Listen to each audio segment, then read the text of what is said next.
नमस्कार साथियों। आइए आज सुनते हैं कृष्णा सोबती जी की लिखी कहानी दादी अम्मा। बहार फिर आ गई। बसंत की हल्की हवाएं पतझड़ के फीके ओंठों को चुपके से चूम गई। जाड़े ने सिकुड़े सिकुड़े पंख फड़फड़ाए और सर्दी दूर हो गई। आंगन में पीपल के पेड़ पर नए पात खिलखिल आए। परिवार के हंसी खुशी में तैरते दिन रात मुस्कुरा उठे। भरा भराया घर, संभली संवरी सी सुंदर सलोनी बहुएं, चंचलता से खिलखिलाती बेटियां, मजबूत बाहों वाले युवा बेटे। घर की मालकिन मेहरा अपने हरे भरे परिवार को देखती है और सुख में भीग जाती है। यह पांचों बच्चे उसकी उम्र भर की कमाई है। उसे वे दिन नहीं भूलते जब ब्याह के बाद 6 वर्षों तक उसकी गोद नहीं भरी थी। उठते बैठते सास की गंभीर कठोर दृष्टि उसकी समूची देह को टटोल जाती। रात को तकिए पर सिर डाले डाले वह सोचती कि पति के प्यार की छाया में लिपटे लिपटे भी उसमें कुछ व्यर्थ हो गया है, असमर्थ हो गया है। कभी सकुचाती सी ससुर के पास से निकलती तो लगता कि इस घर की देहरी पर पहली बार पांव रखने पर जो आशीष उसे मिली थी वह उसे सार्थक नहीं कर पाई। वह ससुर के चरणों में झुकी थी और उन्होंने सिर पर हाथ रख कर कहा था, बहू रानी फूलो फलो।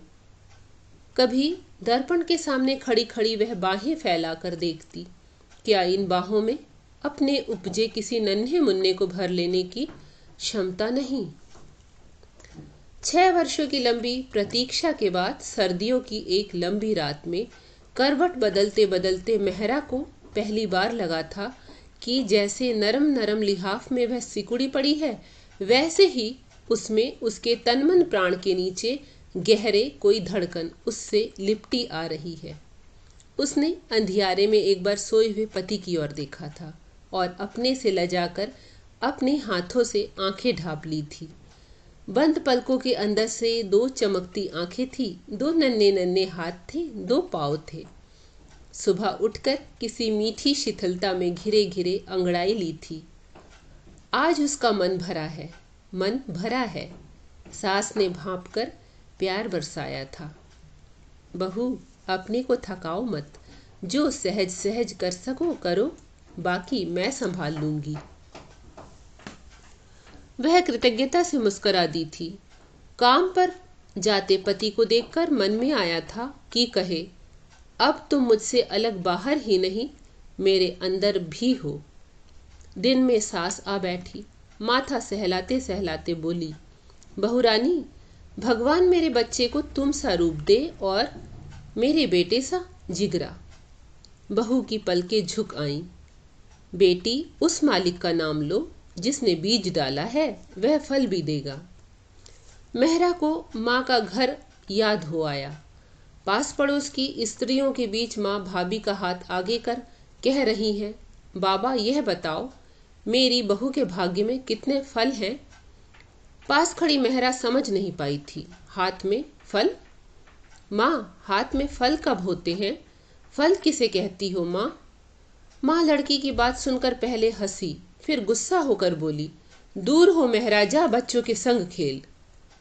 उस दिन मेहरा का छोटा सा मन यह समझ नहीं पाया था, पर आज तो सास की बात वह समझ ही नहीं बूझ भी रही थी। बहू के हाथ में फल होते हैं, बहू के भाग्य में फल होते हैं और परिवार की बेल बढ़ती है। मेहरा की गोद से इस परिवार की बेल बड़ी है। आज घर में 3 बेटे हैं, उनकी बहुएं हैं, ब्याह देने योग्य 2 बेटियां हैं। हल्के हल्के कपड़ों में लिपटी उसकी बहुएं जब उसके सामने झुकती हैं तो क्षण भर के लिए मेहरा के मस्तक पर घर की स्वामिनी होने का अभिमान उभर आता है। वह बैठे बैठे उन्हें आशीष देती है और मुस्कुराती है। ऐसे ही, बिल्कुल ऐसे ही वह भी कभी सास के सामने झुकती थी। आज तो वह तीखी निगाह वाली मालकिन बच्चों की दादी अम्मा बनकर रह गई है। पिछवाड़े के कमरे में से जब दादा के साथ बोलती हुई अम्मा की आवाज आती है तो पोते क्षण भर ठिठक कर अनसुनी कर देते हैं। बहुएं एक दूसरे को देखकर मन ही मन हंसती हैं। लाडली बेटियां सिर हिला हिलाकर खिलखिलाती हुई कहती हैं, दादी अम्मा बूढ़ी हो आई पर दादा से झगड़ना नहीं छोड़ा। मेहरा भी कभी कभी पति के निकट खड़ी हो कह देती है, अम्मा नाहक बापू के पीछे पड़ी रहती हैं, बहू बेटियों वाला घर है, क्या यह अच्छा लगता है? पति एक बार पढ़ते पढ़ते आंखें ऊपर उठाते हैं, पल भर पत्नी की ओर देख दोबारा पन्ने पर दृष्टि गड़ा देते हैं। माँ की बात पर पति की मौन गंभीर मुद्रा मेहरा को नहीं भाती, लेकिन प्रयत्न करने पर भी वह कभी पति को कुछ कह देने तक खींच नहीं पाई। पत्नी पर एक उड़ती निगाह और बस। किसी को आज्ञा देती मेहरा की आवाज सुनकर कभी मेहरा के पति को भ्रम हो आता है, वह मेहरा का नहीं अम्मा का ही रोबीला स्वर है। उनके होश में अम्मा ने कभी ढीलापन जाना ही नहीं। याद नहीं आता कि कभी माँ के कहने को वह जाने अनजाने टाल सके हों। और अब जब माँ की बात पर बेटियों को हंसते सुनते हैं तो विश्वास नहीं आता। क्या सचमुच माँ आज ऐसी बातें किया करती हैं कि जिन पर बच्चे हंस सके? और अम्मा तो सचमुच उठते बैठते बोलती हैं, झगड़ती हैं। झुकी कमर पर हाथ रखकर वह चारपाई से उठकर बाहर आती हैं तो जो सामने हो उस पर बरसने लगती हैं। बड़ा पोता काम पर जा रहा है। दादी अम्मा पास आ खड़ी हुई, एक बार ऊपर तले देखा और बोली, काम पर जा रहे हो बेटे? कभी दादा की ओर भी देख लिया करो। कब से उनका जी अच्छा नहीं है। जिसके घर में भगवान के दिए बेटे पोते हो वह इस तरह बिना दवा दारू पड़े रहते हैं। बेटा, दादी अम्मा की नजर बचाता है, दादा की खबर क्या घर भर में उसे ही रखनी है? छोड़ो, कुछ ना कुछ कहती ही जाएंगी अम्मा, मुझे देर हो रही है। लेकिन दादी अम्मा जैसे राह रोक लेती हैं। अरे बेटा, कुछ तो लिहाज करो, बहू बेटे वाले हुए, मेरी बात तुम्हें अच्छी नहीं लगती? मेहरा मजली बहू से कुछ कहने जा रही थी, लौटती हुई बोली, अम्मा कुछ तो सोचो, लड़का बहू बेटों वाला है तो क्या तुम उस पर इस तरह बरसती रहोगी? दादी अम्मा ने अपनी पुरानी निगाह से मेहरा को देखा और जल कर कहा, क्यों नहीं बहू, अब तो बेटों को कुछ कहने के लिए तुमसे पूछना होगा। यह बेटे तुम्हारे हैं, घर बार तुम्हारा है, हुक्म हासिल तुम्हारा है। मेहरा पर इस सबका कोई असर नहीं हुआ। सास को वहीं खड़ा छोड़कर वह बहू के पास चली गई। दादी अम्मा ने अपनी पुरानी आंखों से बहू की वह रोबीली चाल देखी और ऊंचे स्वर में बोली, बहुरानी, इस घर में अब मेरा इतना सामान रह गया है, तुम्हें इतना घमंड? मेहरा को सास के पास लौटने की इच्छा नहीं थी, पर घमंड की बात सुनकर लौट आई। मान की बात करती हो अम्मा, तो आए दिन छोटी छोटी बात लेकर जलने कलपने से किसी का मान नहीं रहता। इस उल्टी आवाज ने दादी माँ को और जला दिया। हाथ हिला हिलाकर क्रोध में रुक रुक कर बोली, बहू, यह सब तुम्हारे अपने सामने आएगा। तुमने मेरा जीना दूभर कर दिया है। तुम्हारी तीनों बहुएं भी तुम्हें इसी तरह समझेंगी। क्यों नहीं, जरूर समझेंगी। कहती कहती दादी अम्मा झुकी कमर से पग उठाती अपने कमरे की ओर चल दी। राह में बेटे के कमरे का द्वार खुला देखा तो बोली, जिस बेटे को मैंने अपना दूध पिलाकर पाला, आज उसे देखे मुझे महीनों बीत जाते हैं। उससे इतना नहीं हो पाता कि बूढ़ी अम्मा की सुधी ले। मेहरा मजली बहू को घर के काम धंधे के लिए आदेश दे रही थी, पर कान इधर ही थे। बहुएं उसे भी समझेंगी। इस अभिशाप को वह कड़वा घूंट समझकर पी गई थी, पर पति के लिए सास का यह उलाहना सुनकर ना रहा गया। दूर से ही बोली, अम्मा मेरी बात छोड़ो, पराए घर की हूँ, पर जिस बेटे को घर भर में सबसे अधिक तुम्हारा ध्यान है, उसके लिए यह कहते तुम्हें झिझक नहीं आती? फिर कौन माँ है जो बच्चों को पालती पोसती नहीं? अम्मा ने अपनी झुर्रियों पड़ी गर्दन पीछे की। माथे पर पड़े तेवरों में इस बार क्रोध नहीं, भर्त्सना थी। चेहरे पर वही पुरानी उपेक्षा लौट आई। बहू, किससे क्या कहा जाता है, यह तुम बड़े समधियों से माथा लगाकर सब भूल गई हो। माँ अपने बेटे से क्या कहे, यह भी क्या अब मुझे बेटे की बहू से ही सीखना पड़ेगा? सच कहती हो बहू, सभी माएँ बच्चों को पालती हैं, मैंने कोई अनोखा बेटा नहीं पाला था बहू। फिर तुम्हें तो मैं पराई बेटी करके ही मानती रही हूँ। तुमने बच्चे आप जने, आप ही वे दिन काटे, आप ही बीमारियां झेली। मेहरा ने खड़े खड़े चाहा कि सास यह कुछ कहकर और कहती। वह इतनी दूर नहीं उतरी कि इन बातों का जवाब दे। चुपचाप पति के कमरे में जाकर इधर उधर बिखरे कपड़े सहेजने लगी। दादी अम्मा कड़वे मन से अपनी चारपाई पर जा पड़ी। बुढ़ापे की उम्र भी कैसी होती है, जीते जी मन से संग टूट जाता है। कोई पूछता नहीं, जानता नहीं। घर के पिछवाड़े जिसे वह अपनी चलती उम्र में कोठरी कहा करती थी, उसी में आज वह अपने पति के साथ रहती है। एक कोने में उसकी चारपाई और दूसरे कोने में पति की, जिसके साथ उसने अनगिनत बहारें और पतझड़ गुजार दिए हैं। कभी घंटों वे चुपचाप अपनी अपनी जगह पर पड़े रहते हैं। दादी अम्मा बीच बीच में करवट बदलती हुई लंबी सांस लेती हैं। कभी पतली नींद में पड़ी पड़ी वर्षों पहले की कोई भूली बिसरी बात करती हैं, पर बच्चों के दादा उसे सुनते नहीं। दूर कमरों में से बहुओं की मीठी दबी दबी हंसी वैसे ही चलती रहती है। बेटियां खुले खुले खिलखिलाती हैं। बेटों के कदमों की भारी आवाज़ कमरे तक आकर रह जाती है और दादी अम्मा और पास पड़े दादा में जैसे बीत गए वर्षों की दूरी झूलती रहती है। आज दादा जब घंटों धूप में बैठकर अंदर आए तो अम्मा लेटी नहीं, चारपाई की बाह पर बैठी थी। गाढ़े की धोती से पूरा तन नहीं ढका था। पल्ला कंधे से गिरकर एक और पड़ा था, वक्ष खुला था। आज वक्ष में ढकने को रह भी कर क्या गया था। गले और गर्दन की झुर्रियां एक जगह आकर इकट्ठी हो गई थी। पुरानी छाती पर कई तिल चमक रहे थे। सिर के बाल उदासीनता से माथे के ऊपर सटे थे। दादा ने देखकर भी नहीं देखा। अपने से पुराना कोट उतारकर खूंटी पर लटकाया और चारपाई पर लेट गए। दादी अम्मा देर तक बिना हिले डुले वैसी की वैसी बैठी रहीं। सीढ़ियों पर छोटे बेटे के पांवों के उतावली सी आहट हुई। उमंग की छोटी सी गुनगुनाहट द्वार तक आकर लौट गई। ब्याह के बाद के वे दिन, मीठे मधुर दिन, पाँव बार बार घर की ओर लौटते हैं। प्यार सी बहू आंखों में प्यार भर भर कर देखती है, लजाती है, सकुचाती है और पति की बाहों में लिपट जाती है। अभी कुछ महीने हुए, यही छोटा बेटा माथे पर फूलों का सेहरा लगाकर ब्याहने गया था। बाजे गाजे के साथ जब लौटा तो संग में दुल्हन थी। सबके साथ दादी अम्मा ने भी पोतहू का माथा चूमकर उसे हाथ का कंगन दिया था। पोतहू ने झुककर दादी अम्मा के पांव छुए थे और अम्मा लेन देन पर मेहरा से लड़ाई झगड़े की बात भूलकर कई क्षण दुल्हन के मुखड़े की ओर देखती रही थी।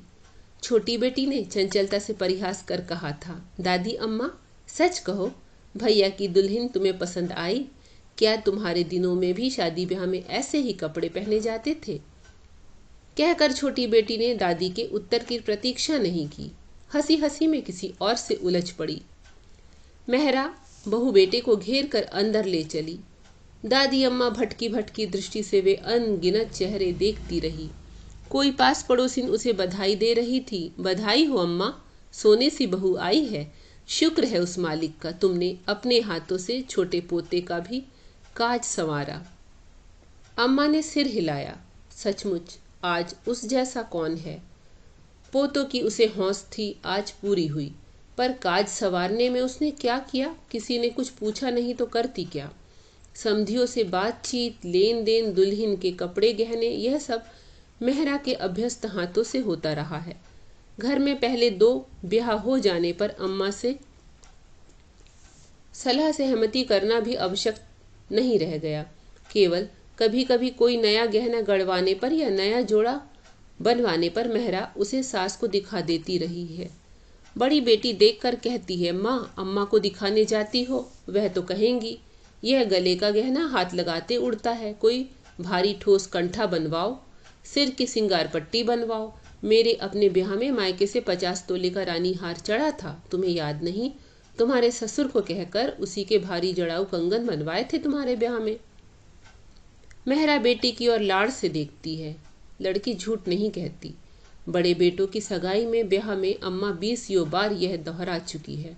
अम्मा को कौन समझाए कि ये पुरानी बातें पुराने दिनों के साथ गईं। अम्मा नाते रिश्तों की भीड़ में बैठी बैठी ऊँघती रही। एकाएक आंख खुली तो नीचे लटकते पल्ले से सिर ढक लिया। एक बेखबरी की उघाड़े सिर बैठी रही। पर दादी अम्मा को इस तरह अपने को संभालते किसी ने देखा तक नहीं। अम्मा की ओर देखने की सुधि भी किसे है। बहू को नया जोड़ा पहनाया जा रहा है। रोशनी में दुल्हन शर्मा रही है। नंदे हास परिहास कर रही हैं। मेहरा घर में तीसरी बहू को देखकर मन ही मन सोच रही है कि बस अब दोनों बेटियों को ठिकाने लगा दे तो सुरखरू हो। बहू का श्रृंगार देखकर दादी अम्मा बीच बीच में कुछ कहती हैं। लड़कियों में यह कैसा चलन है आजकल, बहू के हाथों और पैरों में मेहंदी नहीं रचाई, यही तो पहला सगुन है। दादी अम्मा की इस बात को जैसे किसी ने सुना नहीं। साज श्रृंगार में चमकती बहू को घेर कर मेहरा दूल्हे के कमरे की ओर ले चली। नाते रिश्ते की युवतियां मुस्कुरा मुस्कुरा कर शर्माने लगी। दूल्हे के मित्र भाई आंखों में नहीं बाहों में नए नए चित्र भरने लगे और मेहरा बहू पर आशीर्वाद बरसा कर लौटी तो देहरी के संग लगी दादी अम्मा को देखकर स्नेह जताकर बोली, आओ अम्मा, शुक्र है भगवान का, आज ऐसी मीठी घड़ी आई। अम्मा सिर हिलाती हिलाती मेहरा के साथ होली, पर आंखें जैसे वर्षों पीछे घूम गई।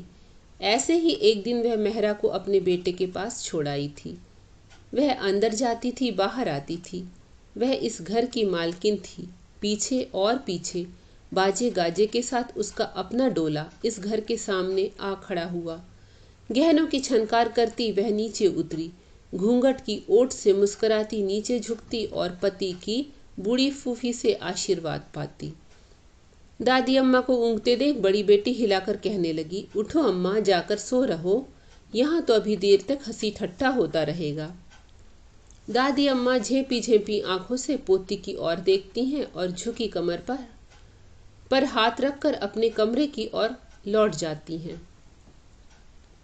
उस दिन अपनी चारपाई पर लेटकर दादी अम्मा सोई नहीं। आंखों में ना ऊँघ थी ना नींद। एक दिन वह भी दुल्हन बनी थी। बूढ़ी फूफी ने सजाकर उसे भी पति के पास भेजा था। तब क्या उसने यह कोठरी देखी थी। ब्याह के बाद वर्षों तक उसने जैसे यह जाना ही नहीं कि फूफी दिन भर काम करने के बाद रात को यहाँ सोती हैं। आंखें मुंद जाने से पहले जब फूफी बीमार हुई तो दादी अम्मा ने कुलीन बहू की तरह उसकी सेवा करते करते पहली बार यह जाना था कि घर में इतने कमरे होते हुए भी फूफी इस पिछवाड़े में अपने अंतिम दिन बरस काट गई हैं। पर यह देखकर जानकर उसे आश्चर्य नहीं हुआ था। घर के पिछवाड़े में पड़ी फूफी की देह छाहदार पेड़ के पुराने तने की तरह लगती थी, जिसके पत्तों की छां उससे अलग उससे परे घर भर पर फैली हुई थी। आज तो दादी अम्मा स्वयं फूफी बनकर इस कोठरी में पड़ी हैं। ब्याह के कोलाहल से निकलकर जब दादा थककर अपनी चारपाई पर लेटे तो एक लंबा चैन का सांस लेकर बोले, क्या सो गई हो? इस बार की रौनक लेन देन तो मझले और बड़े बेटे के ब्याह को भी पार कर गई। समधियों का बड़ा घर ठहरा। दादी अम्मा लेन देन की बात पर कुछ कहना चाहते हुए भी नहीं बोली, चुपचाप पड़ी रहीं। दादा सो गए। आवाजें धीमी हो गई। बरामदे में मेहरा का रोबीला स्वर नौकर चाकरों को सुबह के लिए आज्ञाएं देकर मौन हो गया। दादी अम्मा पड़ी रहीं और पतली नींद से घिरी आंखों से नए पुराने चित्र देखती रहीं। एकाएक करवट लेते लेते 2-4 कदम उठाए और दादा की चारपाई के पास आ खड़ी हुईं।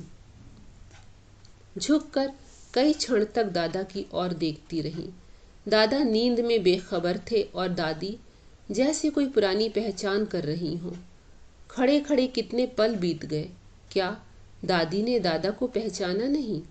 चेहरा उसके पति का है, पर दादी तो इस चेहरे को नहीं, चेहरे के नीचे पति को देखना चाहती हैं। उसे बिछुड़ गए वर्षों में से वापस लौटा लेना चाहती हैं। सिरहाने पर पड़ा दादा का सिर बिल्कुल सफेद था। बंद आंखों से लगी झुर्रियां ही झुर्रियां थी। एक सूखी बाह कंबल पर सिकुड़ी सी पड़ी थी। यह नहीं, यह तो नहीं।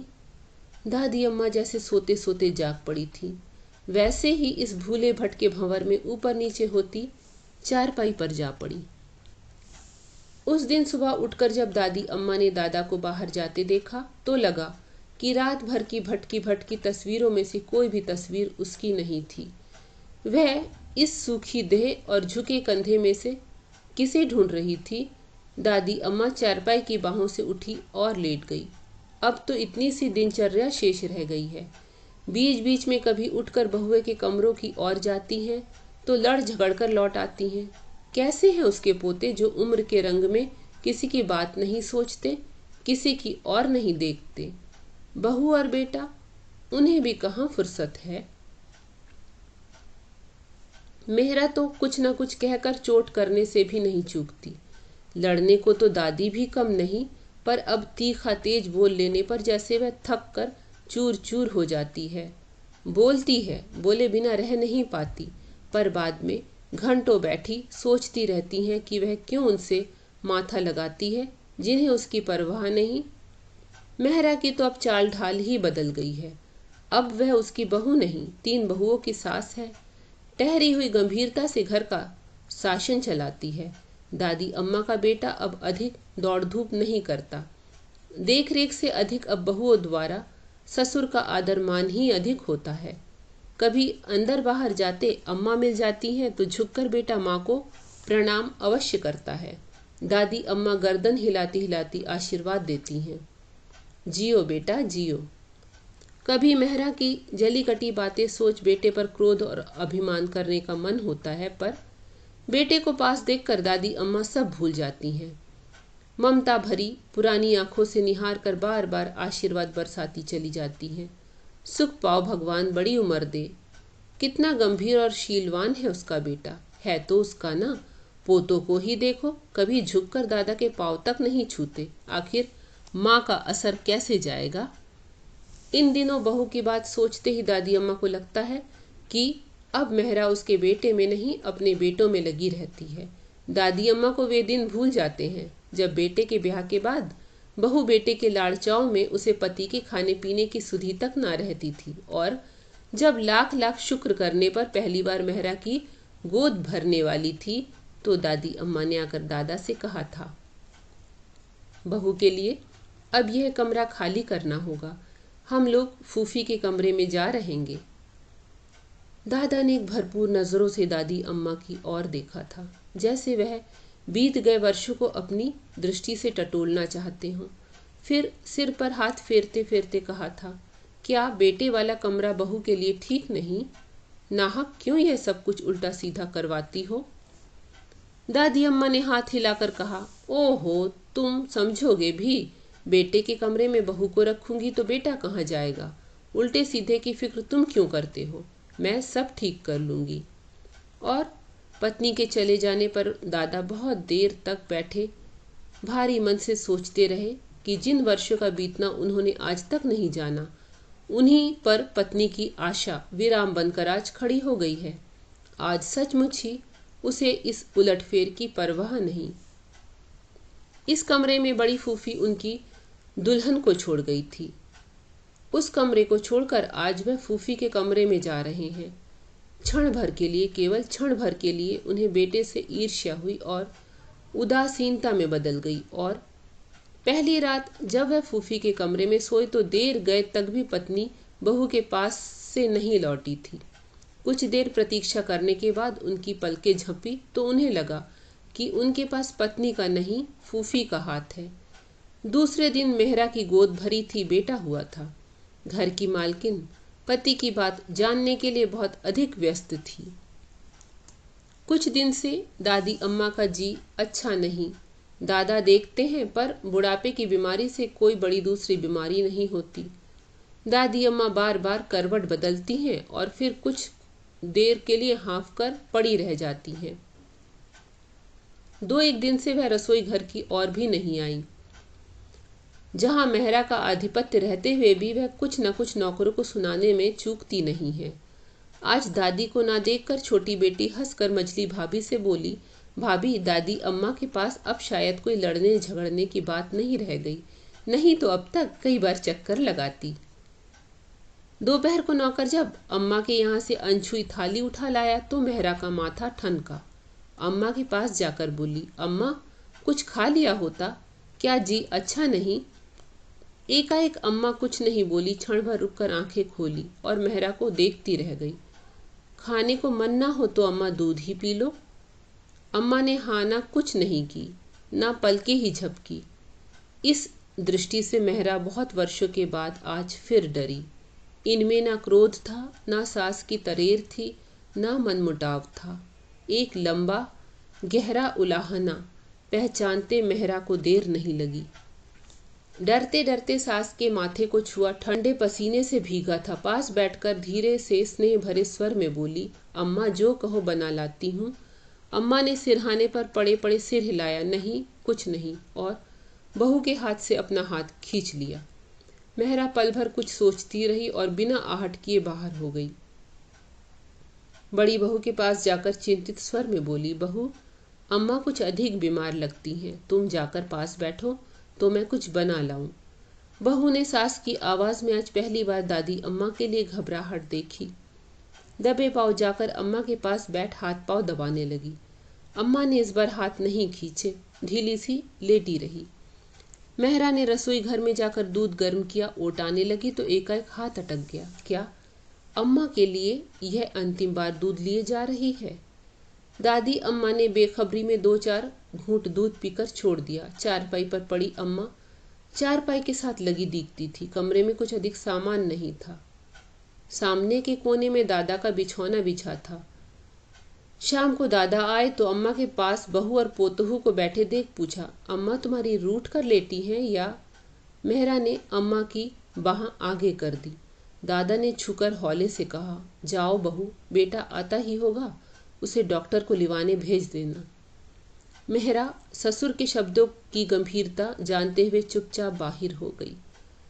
बेटे के साथ जब डॉक्टर आया तो दादी अम्मा के 3 पोते भी वापस आ खड़े हुए। डॉक्टर ने सधे सधाए हाथों से दादी की परीक्षा की। जाते जाते दादी के बेटे से कहा, कुछ ही घंटे और। मेहरा ने बहुओं को धीमे स्वर में आज्ञाएं दी और बेटों से बोली, बारी बारी से खा पी लो, फिर पिता और दादा को भेज देना। अम्मा के पास से हटने की पिता और दादा की बारी नहीं आई। उस रात दादी ने बहुत जल्दी की। डूबते डूबते हाथ पांवों से छटपटाकर एक बार आंखें खोली और बेटे और पति के आगे बाहें फैला दी, जैसे कहती हो, मुझे तुम पकड़ रखो। दादी का श्वास उखड़ा, दादा का कंठ जकड़ा और बेटे ने मां पर झुककर पुकारा, अम्मा अम्मा। सुन रही हूं बेटा, तुम्हारी आवाज पहचानती हूं। मेहरा सास की और बड़ी और ठंडे हो रहे पैरों को छूकर याचना भरी दृष्टि से दादी अम्मा को बिछुड़ती आंखों से देखने लगी। बहू को रोते देखकर अम्मा की आंखों में क्षण भर को संतोष झलका, फिर वर्षों की लड़ाई झगड़े का आभास उभरा। द्वार से लगी 3 पोतों की बहुएं खड़ी थीं। मेहरा ने हाथ से संकेत किया। बारी बारी दादी अम्मा के निकट तीनों झुकी। अम्मा की पुतलियों में जीवन भर का मोह उतर आया। मेहरा से उलझा कड़वापन ढीला हो गया। चाहा कि कुछ कहे, कुछ, पर छूटते तन से दादी अम्मा होठों पर कोई शब्द नहीं खींच पाई। अम्मा बहुओं को आशीष देती जाओ। मेहरा के गीले कंठ में आग्रह थी, विनय थी। अम्मा ने आंखों के झिलमिलाते पर्दों में से अपने पूरे परिवार की ओर देखा। बहू, पति, पोते, पोतहू, पोतियां। पोतहू की गुलाबी ओढ़नी जैसे दादी के तनमन पर बिखर गई। उस ओढ़नी से लगे गोरे गोरे लाल लाल बच्चे, हंसते खेलते, भोली किलकारियां। दादी अम्मा की धुंधली आंखों में से और सब मिट गया, सब पुछ गया। केवल ढेर से अगणित बच्चे खेलते रह गए। उसके पोते, उसके बच्चे। पिता और पुत्र ने एक साथ देखा। अम्मा जैसे हल्के से हंसी, हल्के से। मेहरा को लगा अम्मा बिल्कुल वैसे हंस रही हैं जैसे पहली बार बड़े बेटे के जन्म पर वह उसे देखकर हंसी थी। समझ गई, बहुओं को आशीर्वाद मिल गया। दादा ने अपने सिकुड़े हाथ में दादी का हाथ लेकर आंखों से लगाया और बच्चों की तरह बिलख बिलख कर रो पड़े। रात बीत जाने से पहले दादी अम्मा बीत गई। अपने भरे पूरे परिवार के बीच वह अपने पति, बेटे और पोतों के हाथों में अंतिम बार घर से उठ गई। दाह संस्कार हुआ और दादी अम्मा की पुरानी देह फूल हो गई। देखने सुनने वाले बोले, भाग्य हो तो ऐसा फलता फूलता परिवार। मेहरा ने उदास उदास मन से सबके लिए नहाने का सामान जुटाया, घर बाहर धुलाया। नाते रिश्तेदार पास पड़ोसी अब तक लौट गए थे। मौत के बाद रूखी सहमी सी दोपहर। अनचाहे मन से कुछ खा पी कर घर वाले चुपचाप खाली हो बैठे। अम्मा चली गई पर परिवार भरा पूरा है। पोते थक कर अपने अपने कमरों में जा लेटे। दादी अम्मा का बेटा निढाल हो कमरे में जा लेटा। अम्मा की खाली कोठरी का ध्यान आते ही मन बह आया। कल तक अम्मा थी तो सही उस कोठी में। रुआंसी आंखें बरस कर झुक आईं तो सपने में देखा नदी किनारे घाट पर अम्मा खड़ी हैं। अपनी चिता को जलते देख कहती हैं, जाओ बेटा, दिन ढलने को आया, अब घर लौट जाओ। बहू राह देख रही होगी, जरा संभल कर जाना। बहू से कहना बेटियों को अच्छे ठिकाने लगाए। दृश्य बदला। अम्मा द्वार पर खड़ी हैं, झांक कर उसकी ओर देखती हैं। बेटा, अच्छी तरह कपड़े ओढ़ कर सो। हाँ बेटा, उठो तो कोठरी में बापू से मिलाओ। यह विछो उनसे ना झेला जाएगा। बेटा, बापू को देखते रहना। तुम्हारे बापू ने मेरा हाथ पकड़ा था, उसे अंत तक निभाया, पर मैं ही छोड़ चली। बेटे ने हड़बड़ा कर आंखें खोली। कई क्षण द्वार की ओर देखते रह गए। अब कहाँ आएंगी अम्मा इस देहरी पर। बिना आहट किए मेहरा आई, रोशनी की। चेहरे पर अम्मा की याद नहीं, अम्मा का दुख था। पति को देखकर जरा सी रोई और बोली, जाकर ससुर जी को तो देखो, पानी तक मुंह नहीं लगाया। पति खिड़की में से कहीं दूर देखते रहे, जैसे देखने के साथ कुछ सुन रहे हो। बेटा, बापू को देखते रहना। तुम्हारे बापू ने तो अंत तक संग निभाया, पर मैं ही छोड़ चली। उठो। मेहरा कपड़ा खींचकर पति के पीछे होली। अम्मा की कोठरी में अंधेरा था। बापू उसी कोठरी के कोने में अपनी चारपाई पर बैठे थे। नजर दादी अम्मा की चारपाई वाली खाली जगह पर गड़ी थी। बेटे को आया जान हिले नहीं। बापू उठो, चलकर बच्चों में बैठो, जी संभलेगा। बापू ने सिर हिला दिया। मेहरा और बेटे की बात बापू को मानो सुनाई नहीं दी। पत्थर की तरह बिना हिले डुले बैठे रहे। बहू, बेटा, बेटे की माँ, खाली दीवारों पर अम्मा की तस्वीरें ऊपर नीचे होती रहीं। द्वार पर अम्मा घूंघट निकाले खड़ी हैं। बापू को अंदर आते देख शर्माती हैं और फूफी की ओट हो जाती हैं। बुआ ससने हंसती हैं, पीठ पर हाथ फेर कर कहती हैं, बहू मेरे बेटे से कब तक शर्माओ। अम्मा बेटे को गोद में लिए दूध पिला रही हैं। बापू घूम फिर कर पास आ खड़े होते हैं। तेवर चढ़े तीखे बालों को फीका बनाकर कहते हैं, मेरी देख रेख अब सब भूल गई हो, मेरे कपड़े कहाँ डाल दिए। अम्मा बेटे के सिर को सहलाते सहलाते मुस्कुराती हैं, फिर बापू की आंखों में भरपूर देख कर कहती हैं, अपने ही बेटे से प्यार का बंटवारा कर झुंझलाने लगे। बापू इस बार झुंझलाते नहीं, झिझकते हैं। फिर एकाएक दूध पीते बेटे को अम्मा से लेकर चूम लेते हैं। बापू अंधेरे में अपनी आंखों पर हाथ फेरते हैं। हाथ गीले हो जाते हैं। उनके बेटे की माँ आज नहीं रही। तीनों बेटे दबे पांव जाकर दादा को झांक आए। बहुएं सास की आज्ञा पा अपने अपने कमरों में जा लेटी। बेटियों को सोता जानकर मेहरा पति के पास आई तो सिर दबाते दबाते प्यार से बोली, अब हौसला करो। लेकिन एकाएक किसी की गहरी सिसकी सुन चौंक पड़ी। पति पर झुककर बोली, बापू की आवाज लगती है, देखो तो। बेटे ने जाकर बाहर वाला द्वार खोला। पीपल से लगी झुकी सी छाया। बेटे ने कहना चाहा बापू, पर बैठे गले से आवाज निकली नहीं। हवा में पत्ते खड़खड़ाए, टहनियाँ हिली और बापू खड़े खड़े सिसकते रहे। बापू। इस बार बापू के कानों में बड़े पोते की आवाज आई। सिर ऊंचा किया तो तीनों बेटों के साथ देहरी पर झुकी मेहरा दीख पड़ी। आंसुओं के गीले पूर में से धुंध बह गई। मेहरा अब घर की बहू नहीं, घर की अम्मा लगती है।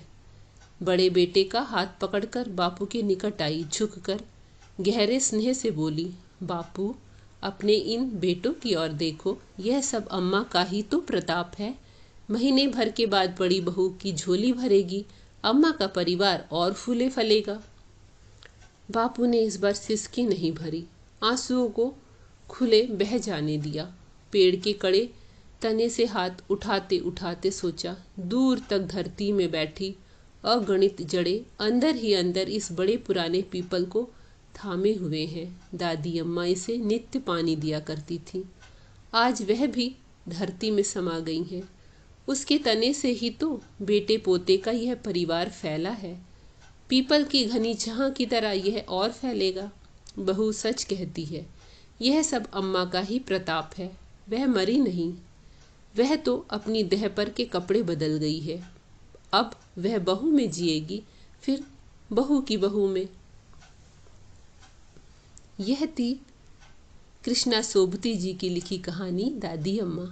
अगर प्रस्तुति पसंद आई हो तो लाइक कर दीजिएगा, चैनल पर नए हो तो सब्सक्राइब कर लीजिएगा। धन्यवाद।